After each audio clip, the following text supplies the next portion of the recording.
This is One on One.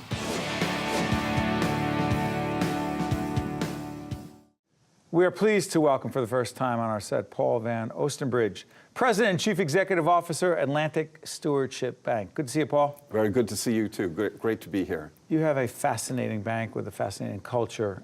Describe it. Yeah, it's unique. The bank is actually 31 years old. We're headquartered in Midland Park, New Jersey.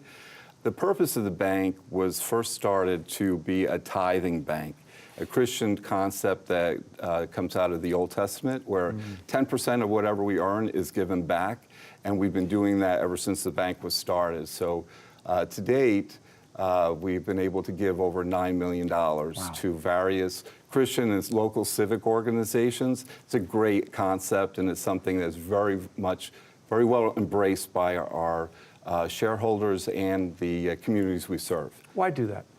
Why not? Everything basically. Well, let me ask you, I must have interviewed a dozen plus CEOs of banks, and they do give.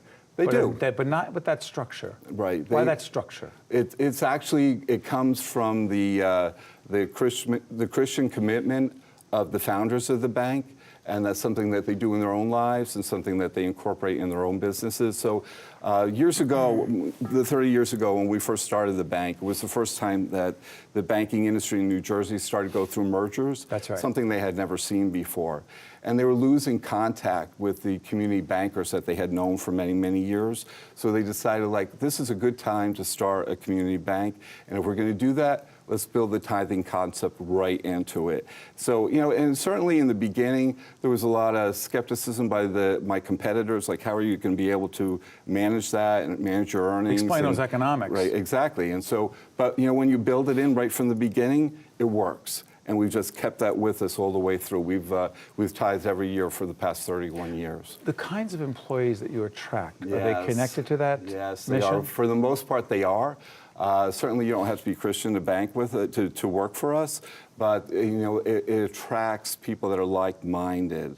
So they're very, very strong in their faith and very strong in their commitment to the community. So they various organizations that we support. Many of my folks are on their boards or they're volunteering there on an ongoing basis. So they get to be bankers. That's what they do. That's their profession.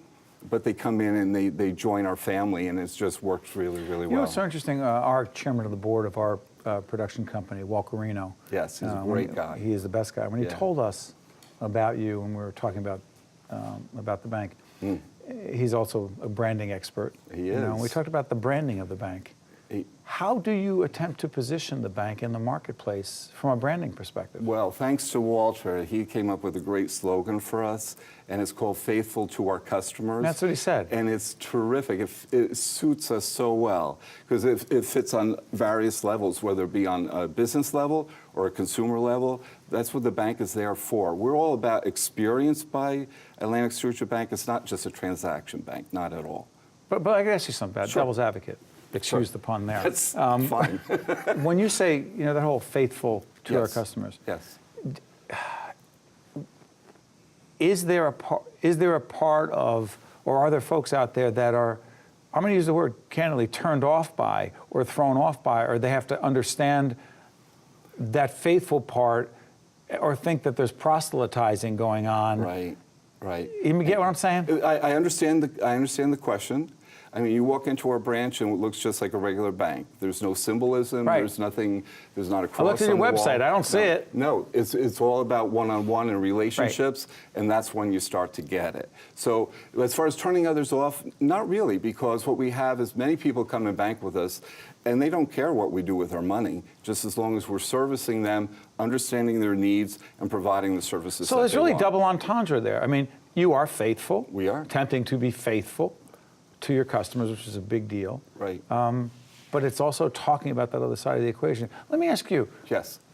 Growing up, yes. professionally, did you say, hey, I want to be a bank CEO? Yes. Come on, no you didn't. Are you serious? I most certainly did. But you didn't say, I want to be a bank CEO of this kind of bank that tithes with, you know, a 10%. Did you have that whole vision? It didn't exist, though. Did you say, I want to create this? No, I did not say that. Did you have an idea, though? I know that from my own my own upbringing. Where? I was born and raised in Hawthorne, New Jersey. Really? In northern part of the state, right? So our bank is in Midland Park. It's just like right next door to that. So when I was approached by these business people that they're going to form this bank, it was just a very natural fit for me to come right on board. You felt so, it? Yeah, I was the president of the bank when the bank was organized. So that was 31 years ago. So it was like 33 years old. So I just kind of left my job. I left my benefits. I left everything with a family. You went all in. And just all in, absolutely. Let me ask you this. What's that? The banking industry Yes. today, the mergers, the regulatory environment, Right. how much does that concern you? Do you think about it, or do you say, hey, we're just going to do what we do? We talked about the branding thing with Walt. We're going to live our mission. We're going to brand ourselves this way, but live this way, and not think a lot about what's going on in the outside world. Well, when you're in the banking industry, as many industries, it's highly regulated. It always has been, right? It's just that there's more of it today. So it's a very natural extension of what we've done before, and so we embrace it. It's difficult. The smaller banks, it's more difficult than it is for the larger banks to be able to attend to all the regulations that are required. But we're doing it, and we're hiring in people that have expertise in that area and help push us forward. So, no, I think that with the industry, what's happening with the market, et cetera, you just need to learn to be flexible and roll with it, is basically what it is. You love this, don't you? I do. And by the way, I do love that slogan, Yeah. you are faithful to your customers. By the way, we, in public broadcasting, believe that we are faithful to our viewers And as you well. totally are. Does that work? Yeah, Okay, we absolutely. didn't steal that, did we? No, absolutely not. Can I give you an example real quick? Okay, real quick. Got a few seconds left. Go ahead. Tithing, okay?